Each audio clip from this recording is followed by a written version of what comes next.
Are you tired of the same old pro wrestling? Then check out the amazing action on Powerslam.tv, the biggest indie pro wrestling channel in the world.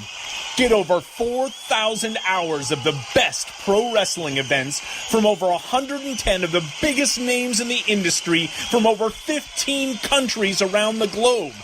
Get your free trial today at Powerslam.tv. The following is brought to you by the Social Suplex Podcast Network.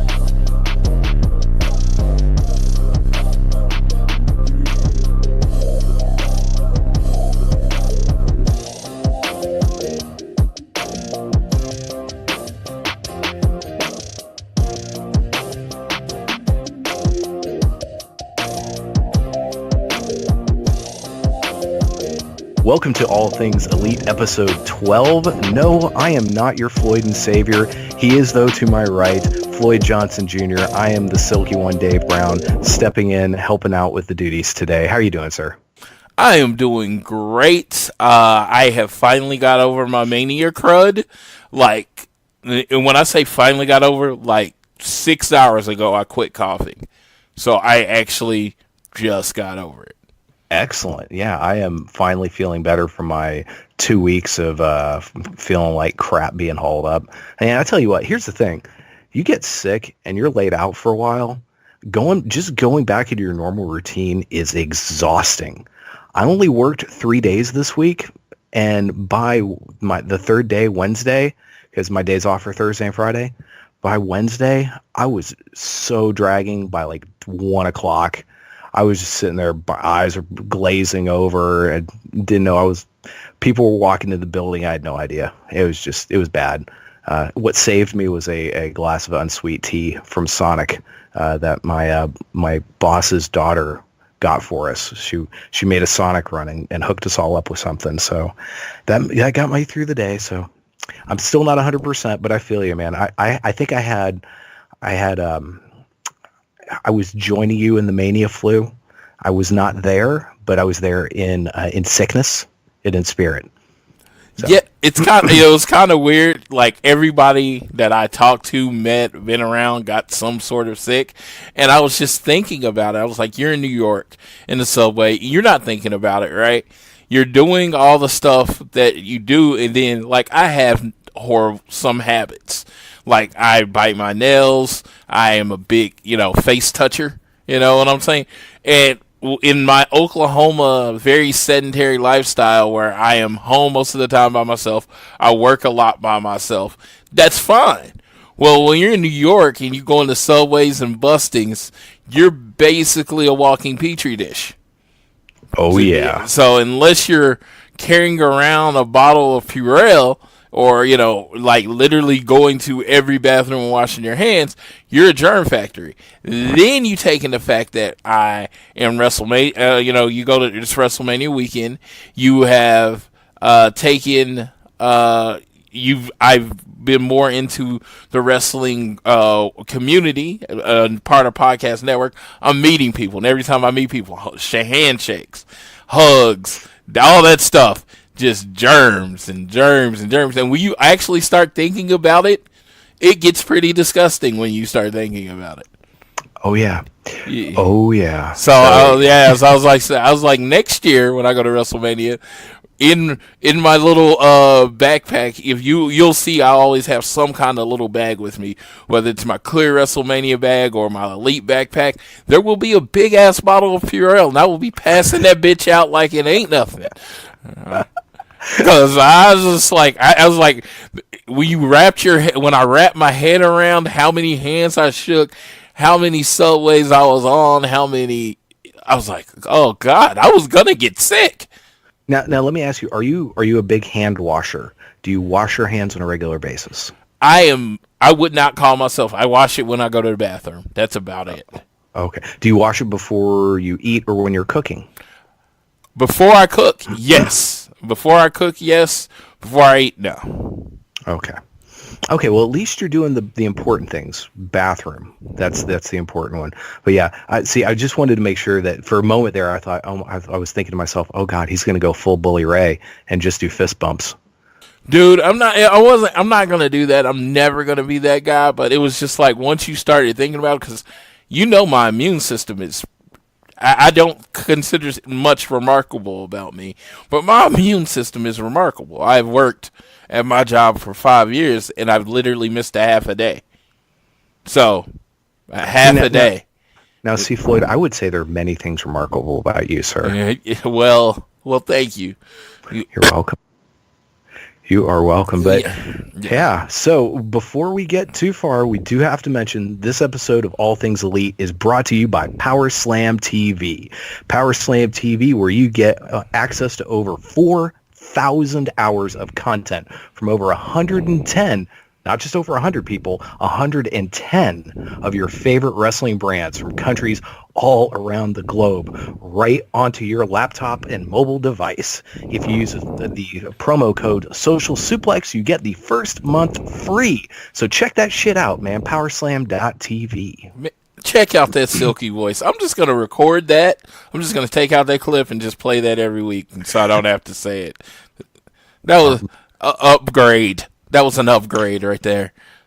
Man, what the bad thing is I started feeling a whole bunch of crap in my throat toward the end. I was like, I'm going to try I'm not going to cough. I'm not going to clear my throat. I'm just going to power through this. Yes. But the big news this week in Elite-related stuff, a report came out yesterday, 411mania.com broke it, that the potential AEW TV show deal was going to be a pay-for-play. In other words, AEW was going to write TNT a check for an hour-long show a week. Which sounds essentially like an infomercial, sounds really dirty, sounds really just icky and gross. But in context, TNA, when they transitioned from weekly pay-per-views, their first actual television spot, they bought TV time on Fox Sports Net, on the regional Fox Sports Net channels, which led them to getting their deal on Spike. And yes, I'm going to give credit where credit is due. I did this morning listen to everything AEW, and they brought that point up. So hat tip to those gentlemen. It is called Everything Elite. I thought it was everything AEW. It's everything Elite. You're right. Everything AEW is their Twitter handle. I can't get anything right this morning, man. But anywho, so this report comes out, and then a couple of big things happen. One, apparently Twitter lost its mind. Everyone that is on the pro WWE, anti AEW, or just might be sick of hearing about AEW, jumped on this like white on rice, and were like, look, it's a joke. They just sell T-shirts, yada, yada. So basically it was Twitter. It was ugliness and horrible. And then a few people came to the defense of the AEW folks.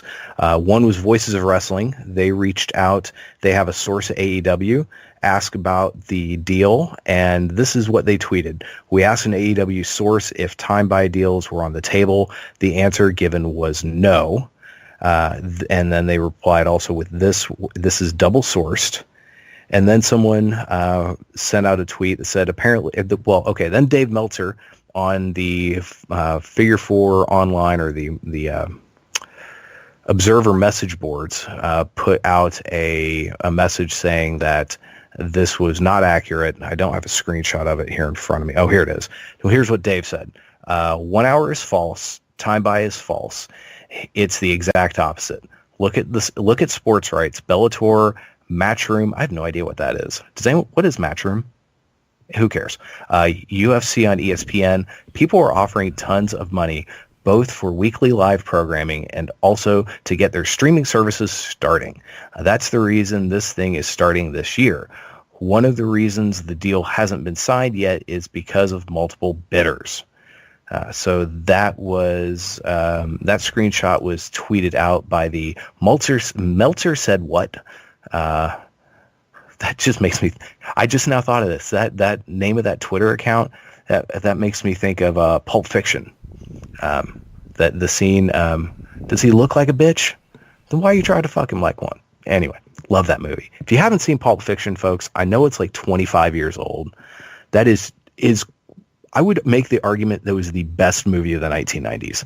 The greatest movie of the 1990s. Pulp Fiction.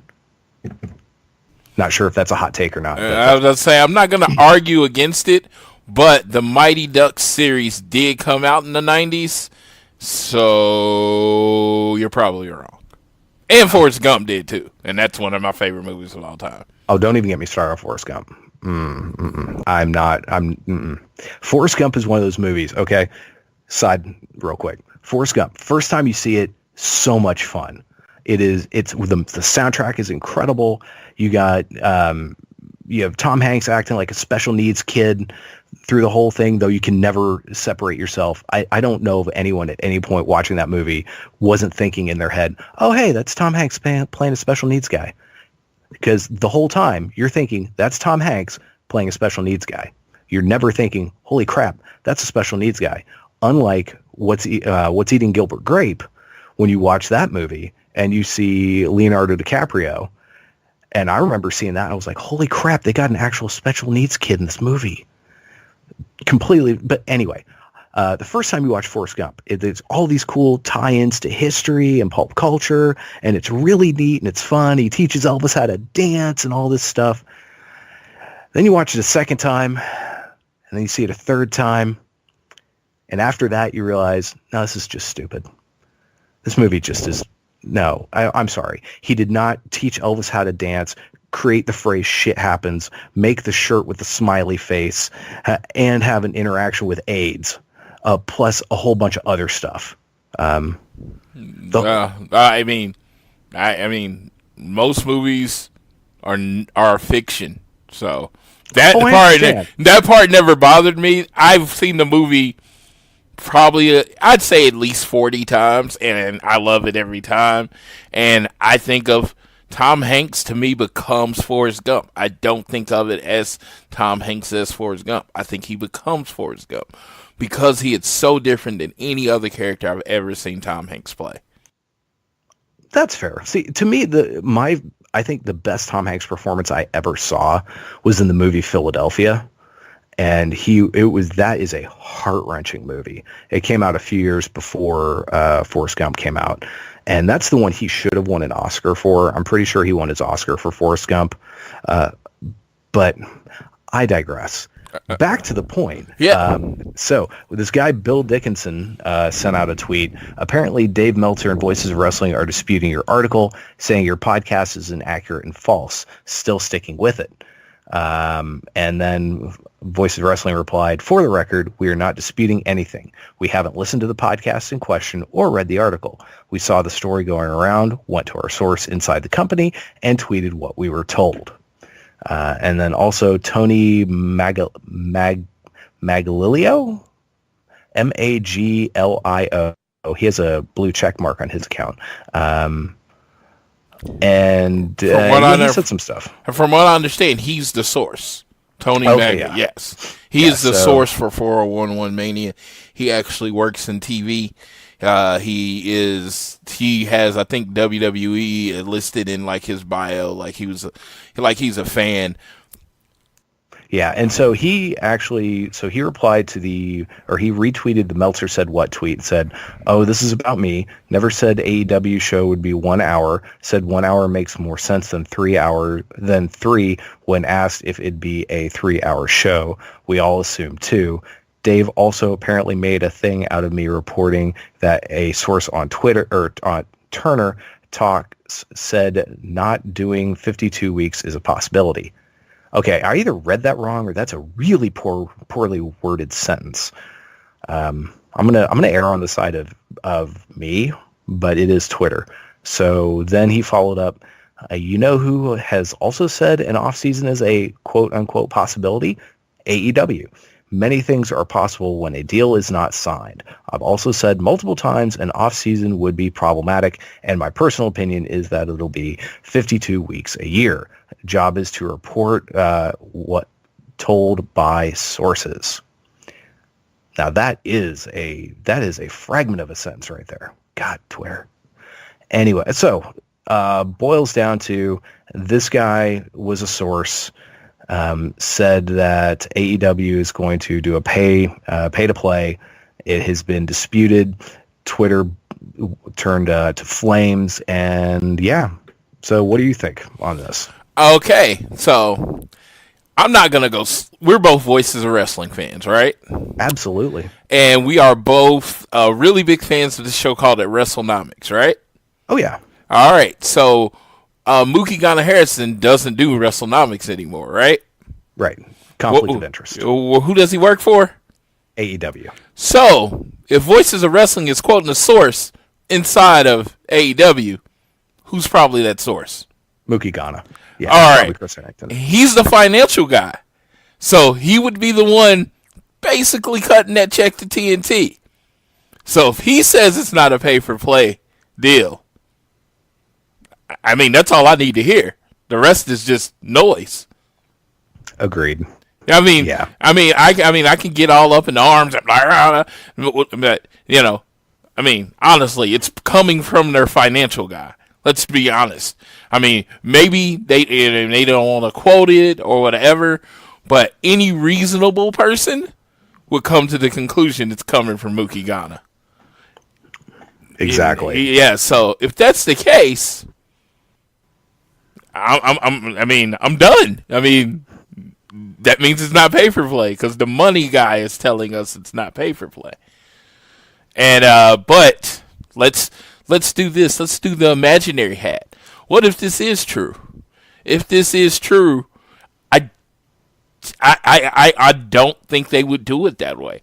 I think they would roll out their own streaming service with what Tony Khan is good at.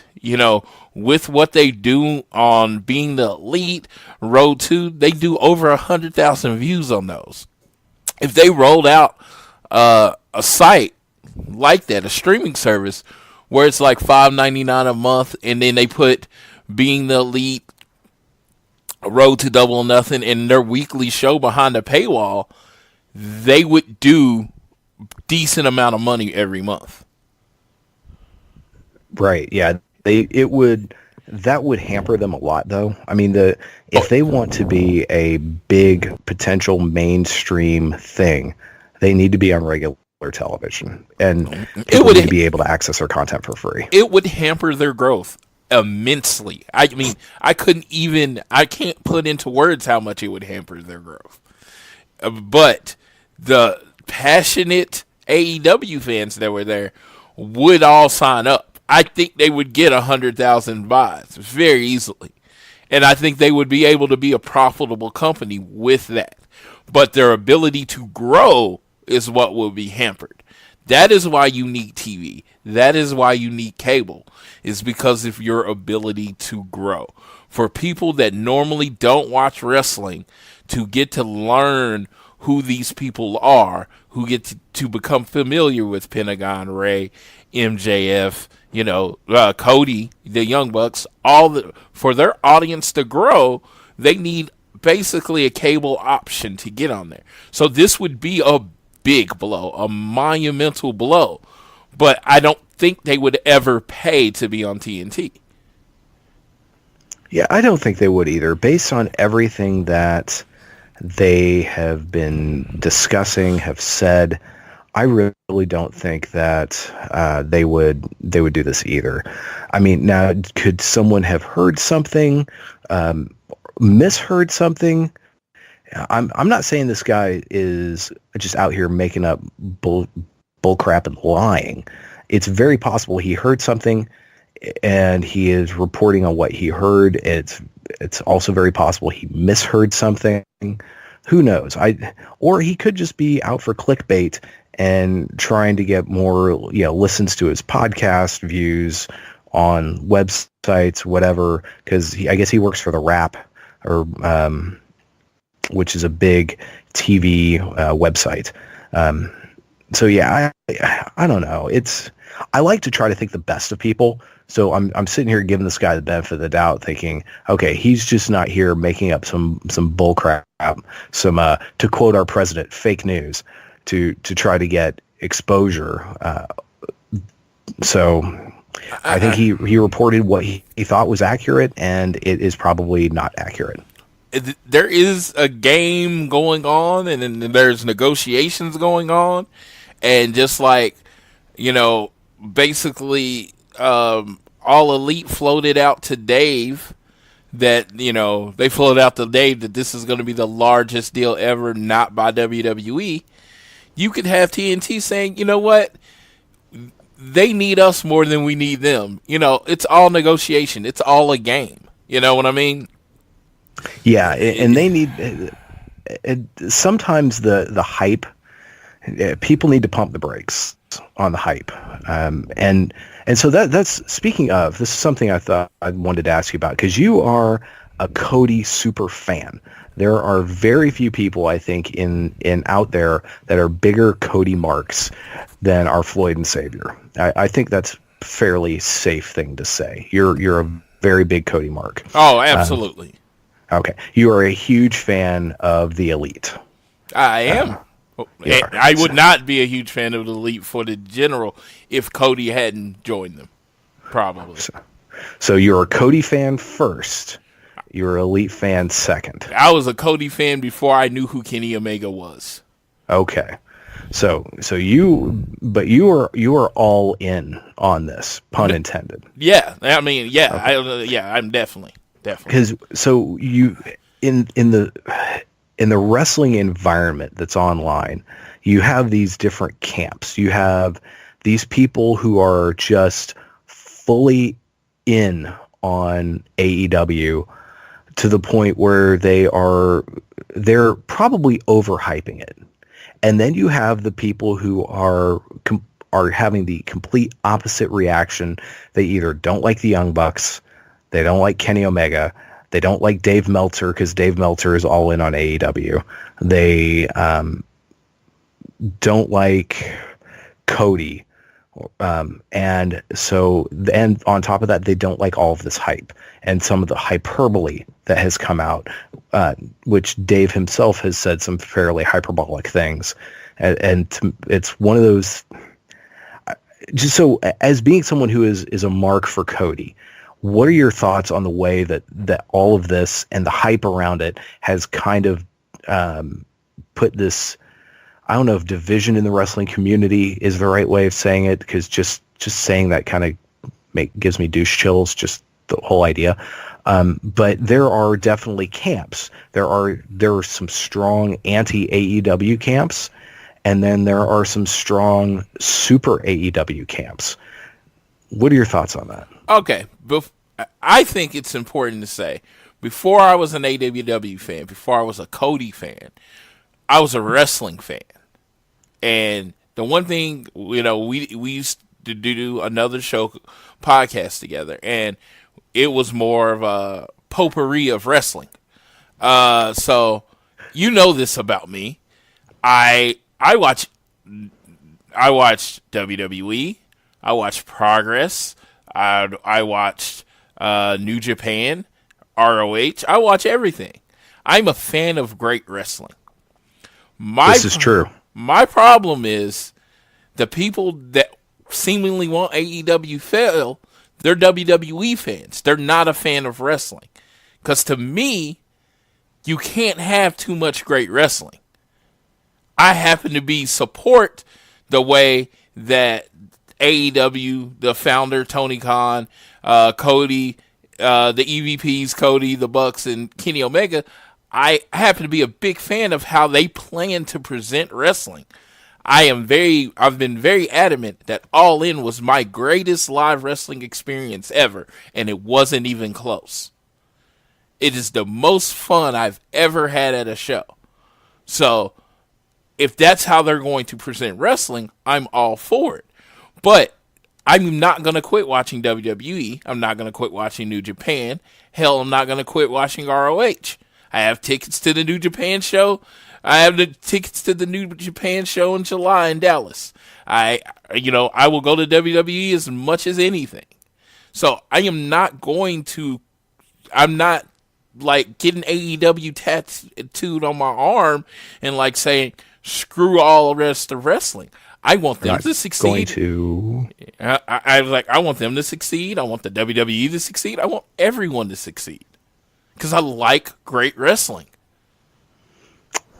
See, I agree. I think that everyone out there should want AEW to succeed. I can understand those people who do get tired of the hyperbole and just and that just in and of itself will give them a sour taste in their mouth and will taint how they see All Elite Wrestling. So I can understand that as a gut visceral reaction. On a logical side, from an empirical point of view, everyone who likes professional wrestling should want every professional wrestling organization to succeed unless they're run by absolute pieces of shit. And then they should want those pieces of shit people to fail and then the wrestlers be able to go get jobs elsewhere. But you should want AEW to succeed. I almost wonder how much of it is a generational thing. We have at least one generation who has grown up only really knowing WWE. I mean, some of them might have been on the TNA train when it was still, hobbing along the tracks before it got sent off into Nowheresville on your TV dial. But even though, ironically, apparently is now doing some of the best work that they've done in many, many years, and just other than 1,000 people showing up to their show in New York during WrestleMania week, they have like zero buzz, which is just sad. I forgot to say, and that's sad. I did forget to say Impact, and I love Impact. I think they have the best women's division in wrestling right now, and I really enjoy it. And the fact that they have 3 or 4 segments, and there's 3 or 4 different women storylines. I think they are doing. I know WWE just presented women in the main event, but I just feel like if you watch Impact, the women are equal part of the show. And it's just like, it doesn't feel like, okay, this is this special section for the women. Now let's go back to what everybody tuned in to see. It seems like it's 50-50. And I don't really want to go off on that horse, but that's why I think people should be watching Impact Wrestling. But yeah, I didn't even say them, but yeah, I want them to succeed too. It's like, it's just, why as a wrestling fan would you want anyone to fail? I almost wonder if some of this is, these are people that consider themselves WWE fans and not wrestling fans. It's kind of like that ad that used to be on Hulu that was a WWE commercial talking about how this guy, his job changed, so he couldn't see Monday Night Raw anymore, and he was thinking about leaving his job so he could watch Raw, but then he found he could watch it on Hulu. And at the very end, he says, "Now, don't get me wrong, I'm not a wrestling fan. I'm a WWE fan." And I really wonder how much of it is that. So my theory is that there's a portion of this group that there are people that are just A, haters. There are people that are B, sick of the overhype. And there are people that are C, WWE fans who are not wrestling fans. And if you grew up on the WWE product that's been out there for the last, especially 15 years, and that's what you think professional wrestling is, you watch anything else and you're going to wonder what's going on because it is so drastically different than all other products. So if nothing else, if AEW can get on good TV and get a good audience and get a group of a generation watching that sees different things, and professional wrestling in a major league way presented differently, then I think they'll have a better appreciation for the product. Because you go back to the Monday Night Wars, or even pre-Monday Night Wars, when it was WWE in syndication and NWA Crockett WCW on TBS Saturday nights at 6:05. You were presented with two drastically different products, but you could enjoy both for different reasons, or you could be drawn to one more than the other. And I think that will be, in the long run, what's healthiest for the wrestling industry. And it's certainly better for the wrestlers, as we have seen in just the changing landscape. I mean, hell, look at this. You've got Dean Ambrose not re-signing his WWE contract, going who knows where after this new special, I guess that's this weekend or next weekend, the final March of the Shield or whatever, which I'm guessing is a house show that's going to be filmed and put on the network. You've got people, you've got your Ty Dillingers and your now Luke Harper publicly requesting release from their contracts. You got the rumors of Sasha Banks privately requesting her release. Right, and then you've also got the rumors of the Revival requesting their releases, Mike and Maria Kanellis requesting their releases. And we forgot, Hideo Itami had requested his release. TJP, well, he just straight up got fired.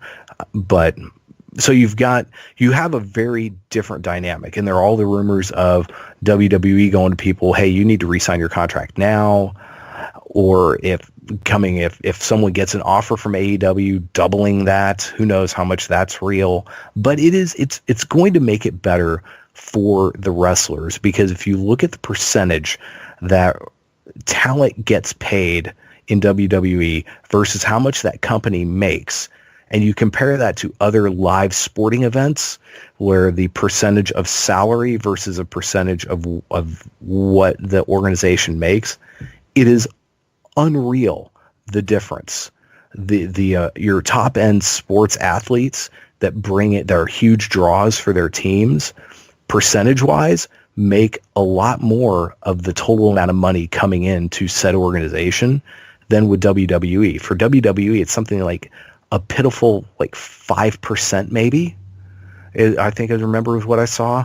That's awful. For a company that makes that much money, come on now. Spread the love, people. I mean, I'm going, and this will hurt some people's feelings, but I'm going to take the side of the business. Your goal is to make as much money as possible.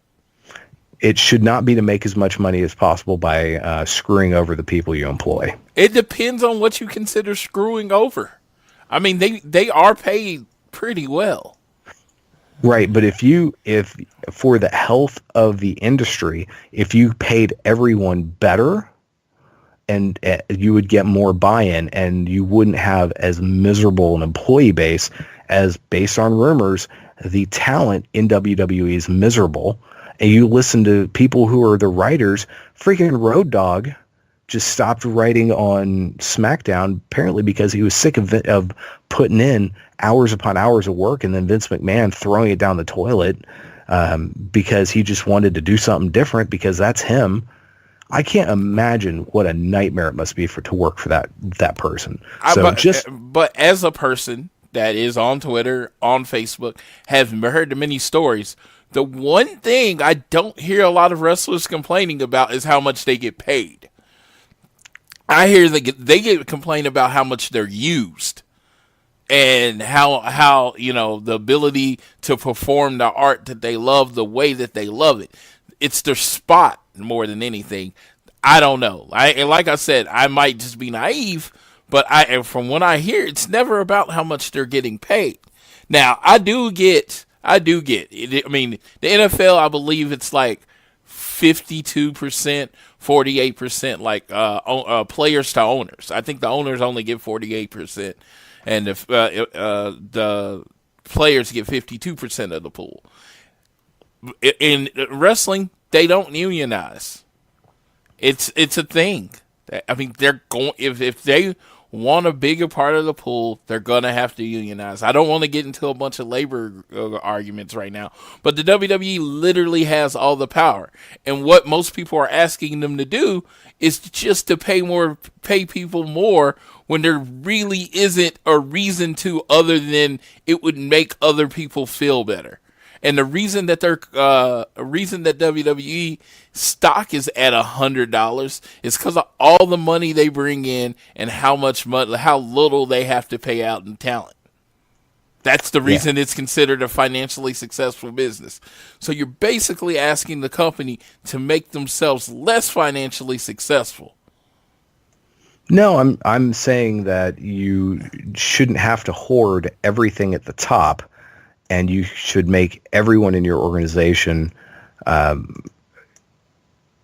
if the organization is doing that well, everyone should benefit from it. And that's the whole thing. I get it, but if you look at most companies and how most companies are run, Apple, Google, Dell, those places, that's generally not how it works. You know, it's fun. Every time we ever get in, whether it's been when I've been on this show or on our other show, which, speaking of, go check that shit out. It's really good. It's called Around the Ring. Find that on Twitter. Around the Ring OK is the handle. Check it out. Floyd does a great job with Ryan the Great. So cheap plug there. But anytime we've ever gotten into stuff like this, I keep wondering, I'm like, sir, are you sure you're not a Republican? I am. It's not that I am nowhere near, I'm definitely nowhere near a Republican. When most people, honestly, I probably lean further to the left than, but what I do have the ability to do is look at it from both sides. You know, and I can see the side. Of course, every employee wants more money, right? Don't get me wrong. But I'm looking at it from the business side of it. It's just the WWEs, we have these fans that care so much. You know, like Apple doesn't really have to deal with this, or, you know, companies don't have to deal with this passionate fan base that cares so much about the business side of wrestling and not just enjoying the product. So you have to deal with these people that are telling the businesses to telling WWE you should be counterintuitive.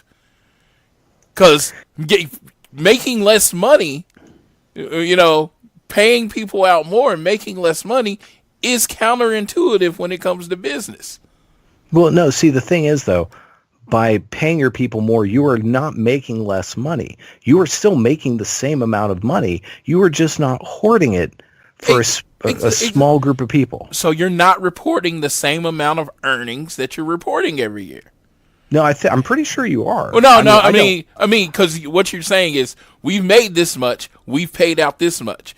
You're trying to take the amount that you make is going to be the same number, but the amount that you pay out is going to be more, so the net profit is less, correct? Yes. Okay, that's counterintuitive.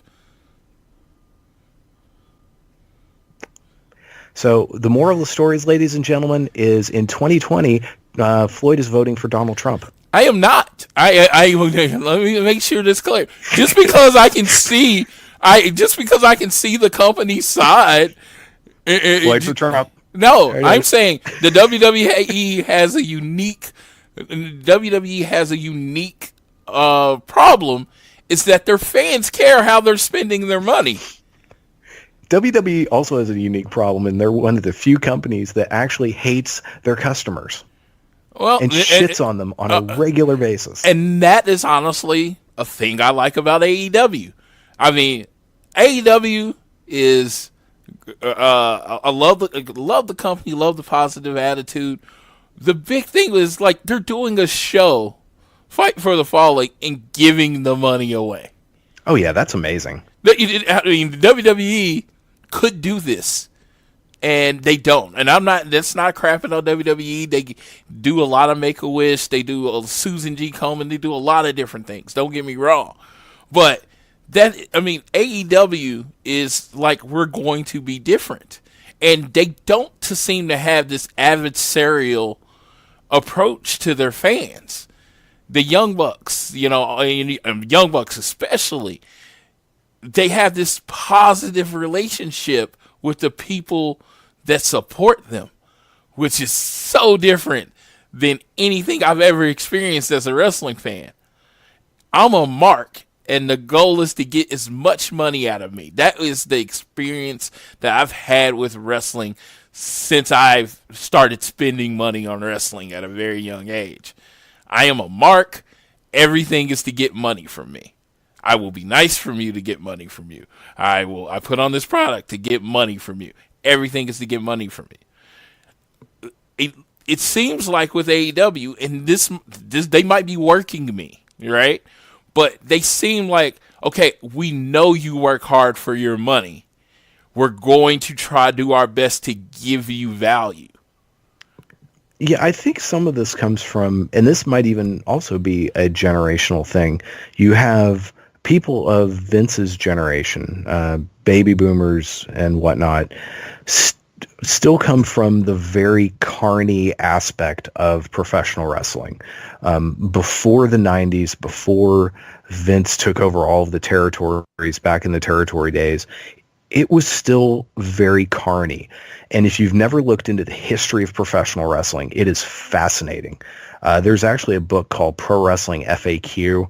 I can't remember who the author is. We have it at the library I work at. But it is truly interesting because it takes you all the way back to was like the late 1800s. And this stuff started in carnivals, basically at fairs. So when you look at certain aspects of the wrestling business, especially older attitudes, your Vince McMahon attitudes, your Bully Rays and their attitudes toward people, it is all a very carny thing. That's where the term mark comes from, because they actually actively looked down on their fans because they thought their fans were stupid.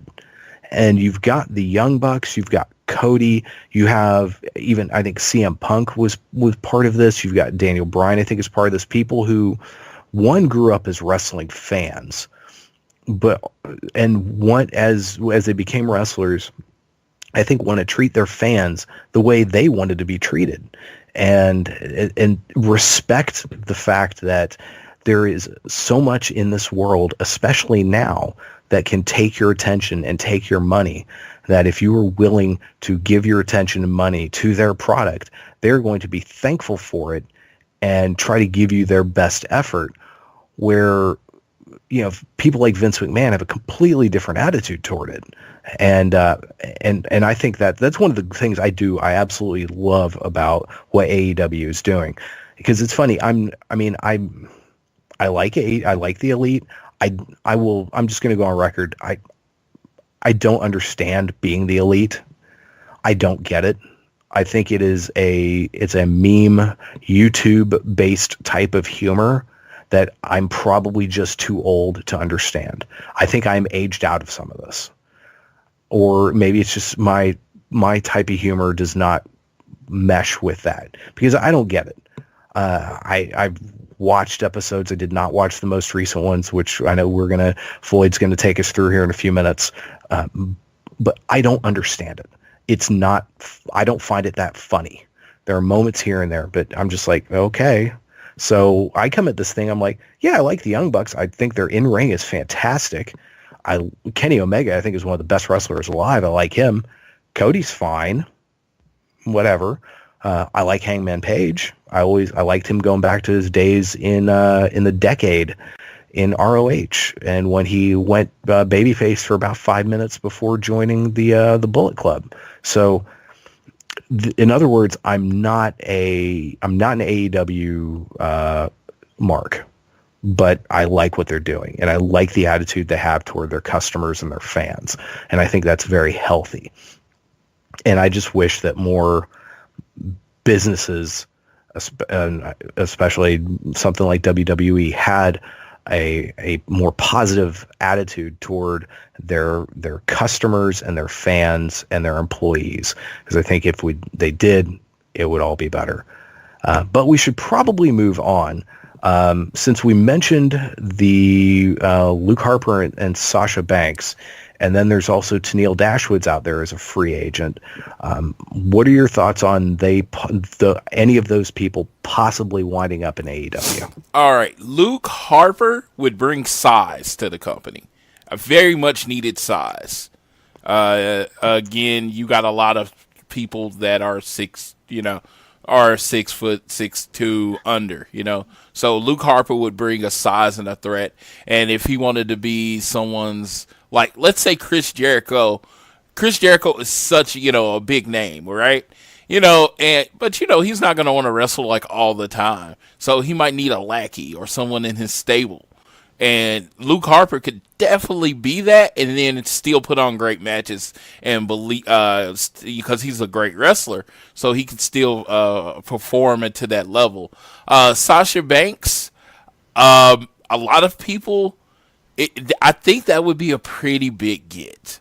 I mean, honestly, I would put, I line up Sasha Banks and Dean Ambrose. Even though Dean Ambrose is great, Johnny Moxley, I think Sasha Banks would be the bigger get.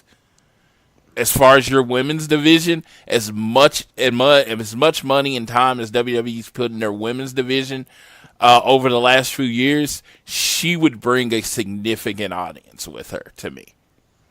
Tennille Dashwood was really, really hot about a year ago. And I think she's cooled off. So it would have to be how they present Tennille Dashwood. Everyone knows Emma. Everyone knows Emma can wrestle. But what's her memorable match since she's left the WWE? As far as I know, she hasn't had one. Exactly. So it's like all this buzz about how she was underutilized in the WWE, and I know she was hurt, but there was a period of time she wasn't hurt, and it was just like, what'd you do? Well, she almost had the unfortunate nature of signing to Ring of Honor, and Ring of Honor, its women's division is really, really not good. And I almost think they don't know how to run a women's division. They need to get someone from Shine or Shimmer or somebody to come in and help them, because they're not doing a very good job. So she was brought in to kind of be the face of their women's division, but she didn't sign. She was doing, I don't know what the deal was, but she didn't sign a full-blown contract with them for a while, so they wouldn't go all in with her when she had all of her buzz. And then she did sign, and then she got hurt. And so it's just been kind of a mess. Of these three, I agree with you. I think Luke Harper brings in size. I think I could see at the end of the day all three of them ending up there, but I don't think Sasha Banks is going to leave WWE. And who knows how many of these reports about her and Bayley having tantrums are even real. Maybe she just needs a break. Who knows? I mean, now granted, she does also come off as an entitled, spoiled brat. So I don't know. I don't know on her. I think Sasha, the thing with Sasha, and I'm honestly taking this from somewhere, and I thought this was the best way to describe it, is that she wants it really, really bad. As far as she wants to be the person really, really bad in the WWE. That she wants to be in the main events of WrestleMania and all that kind of stuff. And it's just like, because she cares about the art of professional wrestling. She wants to be a great professional wrestler. And, she wasn't getting pushed as a single. And it was like, she fought hard to get the tag team division. Me personally, I thought they were going to get like a year run as the tag team champions and then maybe lose it next year at Mania. And then from what I understand, that's what she thought too. They were going to defend it across all divisions, make it the greatest title ever. And then she was told basically the day of Mania, not only are we taking the belts off of you, we're literally breaking up your team. Everything, the little leeway that you had made, we're taking that all away. And basically, you're going to singles wrestling. To me, as a person that I even said, Ronda Rousey signing, you asked the people that were affected most about Ronda Rousey signing, Sasha Banks. she went way down the totem pole from where she was. Asuka went, Asuka was at least a champion, but Sasha Banks was so far down the totem pole, it was ridiculous. And it was just like Ronda Rousey signing was like the worst thing that ever happened to her. So that being said, she's already been pushed to the background. She thinks she's the best wrestler in the world, best wrestler. Seth Rollins has flat out said, man or woman, she's the best performer that they have. He's said that. And it's just, when you're getting that underutilized and you think you're that great and you complain outwardly and loud, especially being a woman, people don't know how to take it. And they say she's entitled. Well, let's just say Drew McIntyre said the same exact stuff in his mainly Drew McIntyre voice, or Cesaro, or who was it? The Revival. Everybody's like getting behind him, but people don't like that from a woman. See, damn, now you make me feel shitty. Okay. And so I'm just saying she's not saying anything differently than anyone else is saying. That's true. She just yeah. I didn't even see. Because I don't think like that. I don't think like, well, she comes off like that because she's a woman, or well, this or that. Because I'm just one of those. I see people, person thing, and so I didn't even. Damn, bad me. I'm just saying. I'm not saying it's you, but I'm saying it is a lot of people. She's saying the same thing everybody else is saying. I'm really talented, and I should be utilized better. And everybody says she's whiny and spoiled. Yeah, you're right. Well, what do you real quick? Any chance Dean Ambrose shows up in AEW? I don't think they want to. I think he will be somebody. If he does, it'll be straight like on the opening of the TV. They would do it as the big thing on their first week of TV. Kind of like when Lex Luger showed up on the first Nitro. Yeah, it would just make sense, because I think they're doing a great, and we're going to talk about the cards that they have. They're doing a great job putting a big match on each one of their cards that, it's a reason to go to each show. So it's just like, I would save Dean. I don't think he's needed yet. I agree. And speaking of cards, here's some announcements. So, Fight for the Fallen, we have two matches announced. We've got Pac and the Lucha Bros taking on Kenny and the Young Bucks from the OG Elites. That should be a hell of a match. And then the other big match announced is Cody versus Darby Allin, a new signee to AEW. Now, I do not know a lot about Darby Allin. Now, are you very familiar with Mr. Allin? I have been getting familiar with Darby Allin lately.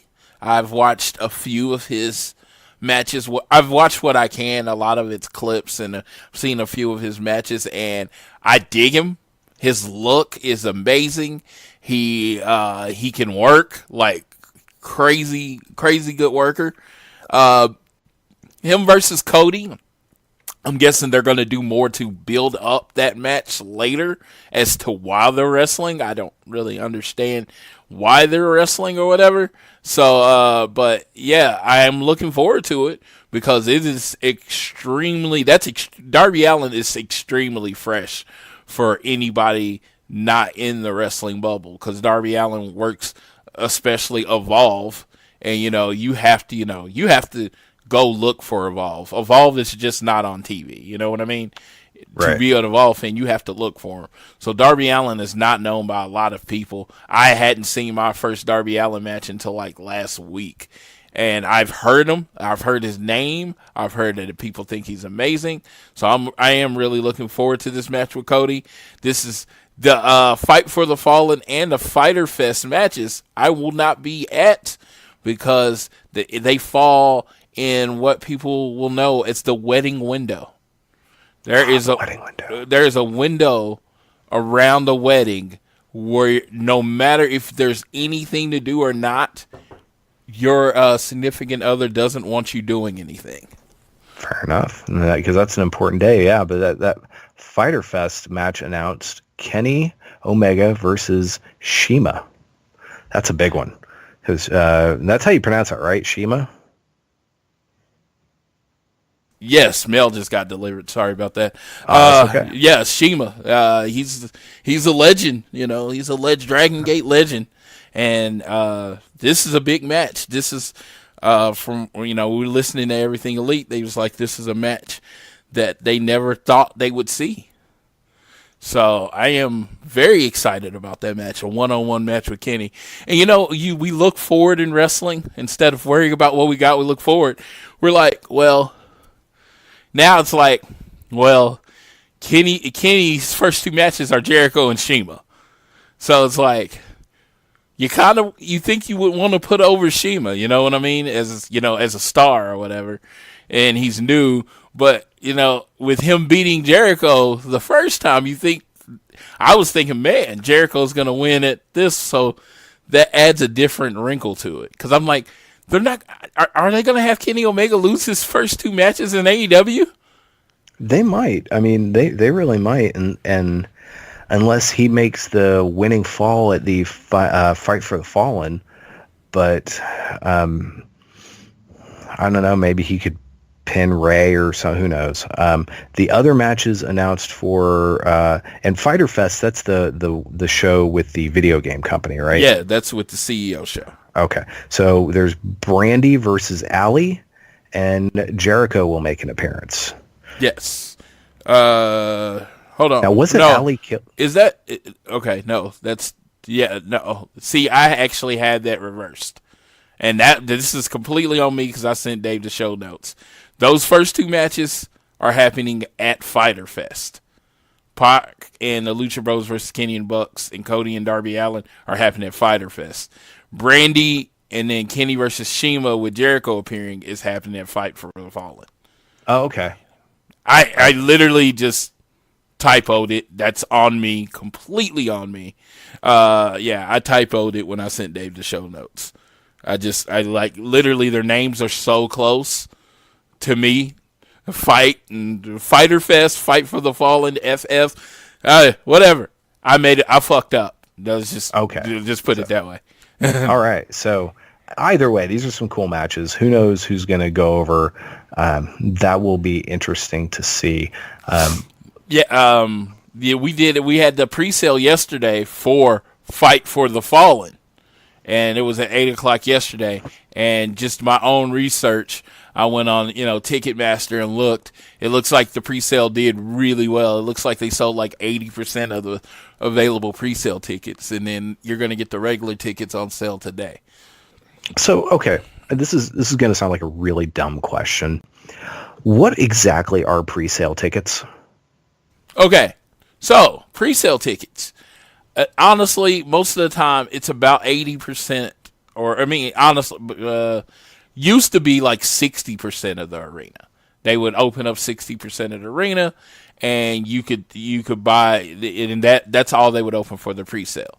So let's say the pre-sale sold out, it would only be about 60% of the tickets, and then they left 40% available for general admission, just the people that wanted to buy tickets the next day.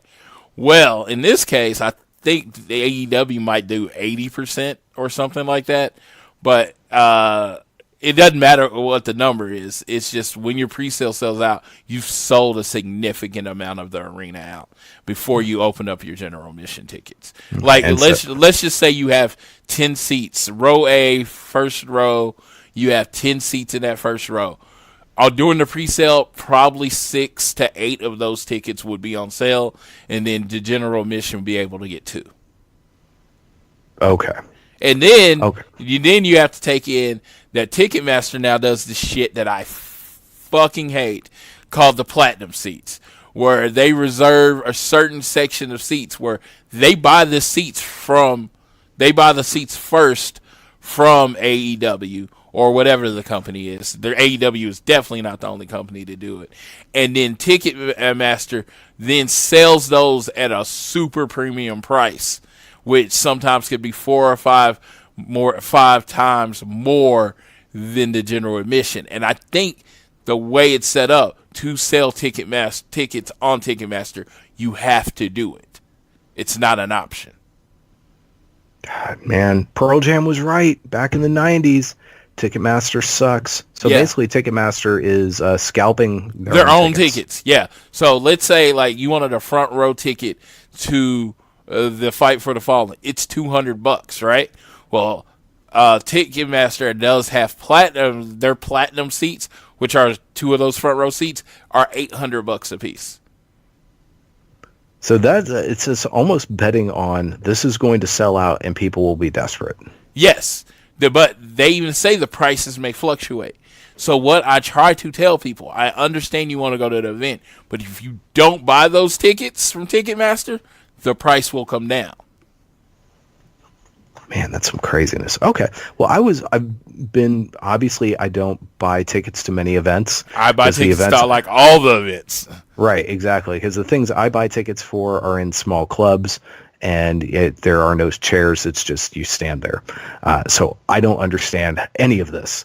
I literally in my head I thought, so you're spending money to get an earlier shot in line to spend money?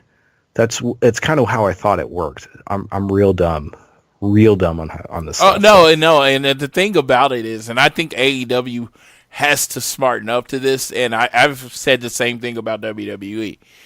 If you do a fan club, AEW or WWE, and it's the same thing as the Wrestle Crate, right? You charge $49.99 a month, right? And this is the number I'm just coming up with. You send out a T-shirt, you send out stickers, but most importantly, you send out advance notice on things. So if you're part of this AEW fan club, you would then get the pre-sale code. Because right now they send the pre-sale code out to everybody. So having the pre-sale code doesn't mean shit. But if you're part of the elite fan club, in this small fan club, you're competing against a lot less people. I think that's what they should do. But again, that's just my opinion. I have the money to do that. So, of course, someone like me would be like, do it. But there are a lot of people that don't have the money to do that. So they would be like, you're just being an asshole. So I admit that there is another side to this. There you go. So one other match that I think is worth talking about, the Over the Budget Battle Royal has a few new entrants. MJF is going in the Battle Royal. Brian Pillman Jr. is going in the Battle Royal. And Glacier. Yes, that Glacier. Yes, and then on the road to Double or Nothing, I'm just throwing this out there because we're talking about it. The guy that does the video editing for Road to Double or Nothing, he's also an independent wrestler by the name of Sunny Days, and they gave him a spot in it. And cool. Yeah, and he talked about on the show, and like we're not going in any particular order here. He talked about his struggle with mental illness and how a few years ago he thought about taking his life, and so he's like, they said this quote, and he's like, wrestling. Some people need wrestling. And I was like, and I just thought about that. And I just thought, if I tell you to watch anything all week, Dave, I would say make sure you watch that episode. It pulled at the heartstrings pretty good. Okay, I will check that out. I have found, and offensive isn't the right word, but Road to Double or Nothing has bugged me less than being the Elite, because it seems to be more of trying to be a straightforward-ish documentary type thing. Yeah. It's closer. Whereas being the Elite is just this meme-based comedy. Road to Double or Nothing has comedy, but it's almost shot more in the style of The Office or Parks and Recreation, where it's a documentary, but it's also kind of funny. Yeah, I mean, I definitely can see that, and it's one of the better It's the better show to me personally. I know it feels like BT is more there for the jokes. It's to the internet. It's to the internet generation. And I definitely I get it. I enjoy it. I watch it. Don't get me wrong, but it's just as sometimes like it's for the insiders. Right. Yeah, it's totally inside baseball. Now, I know you've got places to be, but was there anything you wanted to talk about with either being the Elite episodes or Road to Double or Nothing that we haven't already kind of touched on? Okay, yes. So BTE, which one did us like? They're setting up something with this Joey Ryan thing. With everybody asking about the blonde. Like, there's going to be a new blonde with Joey Ryan, and and they have me on the edge of the seat with that one. I am really, really interested in that. Cody not knowing how to spend money is funny, and I think that's going to lead somewhere. I guess as far as Cody being, the executive producer that doesn't spend money, and Darby Allin is kind of counterculture, so that it's actually a natural rivalry there if they want to do something with it, but I wonder which way they're going to go. And then the other part is that they look like they've found the librarian. I believe his name is Peter Avalon. He does pro wrestling from California. He was at the NWA 70 show. He had like almost like I think Damian Sandow, like Playboy or whatever gimmick. I can't put my finger on exactly what his gimmick was, but he did this thing where he goes shh with his finger up, and then Matt and Chris Daniels like, I think we got our guy. So I think they're gonna go with Avalon as the librarian, or they might have it where like a couple people they get in an argument over that. But that's kind of a quick recap of BTE. That's hitting the high notes. And then on Road to Double Nothing, episode 12, again, just hitting the high notes. Joey Janela says he's healthy, and he doesn't care because if he dies, because if he dies, that would make him a legend. From what I understand, that is with Joey Janela's character. The Dylan section, again, I'm telling everyone, if you haven't watched Road to Double or Nothing, episode 12, watch that. The Dylan section is very powerful. Brandy sets up her match with Allie, so it looks like she makes a phone call after she sets up her match with Allie, and she asks someone could they be in Jacksonville. So so it looks like she's gonna have someone come in and jump Allie. I think that if I'm going gut feeling, that's gonna end up being Tenille Dashwood. That would be cool. Yeah, that would be a good one. Yeah, and then MJF cuts his promo, and then the boxing guy, Anthony Ogogo, bronze medalist in, I believe it was the 2012 Olympics. I guess it might be 2016. Well, he looks like he was training to wrestle. The kid has a good look. There's something wrong with his left eye. It's like it never fully opened, so I don't know if that came from boxing or whatever. It looked weird. He's a good-looking kid, but the eye thing just throws me off. I'll say if a guy's attractive, and he's a very attractive guy, but his eyes, like I don't know if that's just how it was shot or if he has something actually wrong with his eye. And then we end this week's episode with QT. He goes up the dirt road and goes and knocks on the door. And on the other side of the door, it looks like it's going to be Cody's opponent. They're going to have a second episode of Road to Double Nothing this weekend. We will cover it next week because more than likely it's going to be announcing who Cody is wrestling. There you go. All right. I think in our own way we hit everything, right? Excellent. And that was a fun way of doing it. That's not just, hey, this is what happened. This is what happened. Yeah. So, all I care about is, there are other AEW shows, and some weeks I listen to the other one, and it's just like, I feel like they're way more informative at times, and I just want to make sure we get all the information out there every week, which is, like I said, that's just me, a little self-doubt creeping in, which doesn't happen a lot with me. I'm a very confident person. You are. That is one thing Floyd has in abundance is confidence. Yes, but I want to make sure I'm putting out the best show every week. That is one of those things that, when I do something, I want to do it well. So that's why I like having Dave on, because he can control me. He's very good at this. Well, we've built a good rapport, so I always enjoy being on whatever show it is with the Floydster. Because like I said, I told him I had to get off of this call by like 10 a.m. Central. I'm like, we're about to wrap up, and we got 2 minutes left. So that's all Dave. Well, I try. So that's going to do it for this edition of All Things Elite. Don't forget to follow the show on Twitter. What's that handle, Floyd? It is at AT Elite Pod. Yes, at AT Elite Pod. Please give it a follow. And make sure to follow the Social Suplex Network. That is where you can find this and tons of other great shows in your favorite podcast feed. And if you are someone that does it, please leave a rating and review. That helps with all the schematics and shit. So if you could do that, that would be awesome. And Floyd, take us home.